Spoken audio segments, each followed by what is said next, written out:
ವಿಜಯಪುರ ಜಿಲ್ಲಾದ್ಯಂತ ಧಾರಾಕಾರ ಮಳೆ ಆಗಿದ್ದು ನಿನ್ನೆ ರಾತ್ರಿ 10 ಗಂಟೆಗೆ ಶುರುವಾದ ಮಳೆ ಮಧ್ಯರಾತ್ರಿವರೆಗೆ ಸುರಿದ ಮಳೆ ಹಿನ್ನೆಲೆ ನಗರದಾದ್ಯಂತ ಹಲವು ಅವಾಂತರ ಸೃಷ್ಟಿಸಿದೆ.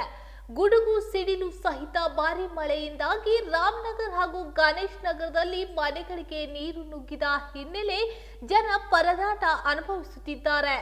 ಅಲ್ಲದೆ ಮನೆಯಲ್ಲಿದ್ದ ವಿವಿಧ ವಸ್ತುಗಳು ನೀರು ಪಾಲಾಗಿದೆ.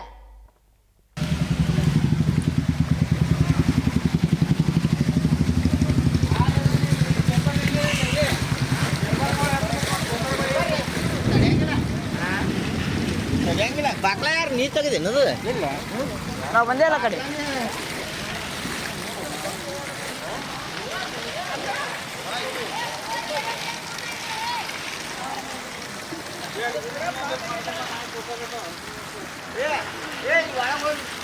ಮಾಡ್ಕೊಂಡು ಬಾ ಒಳಗಿಂದ ಹೋಗ.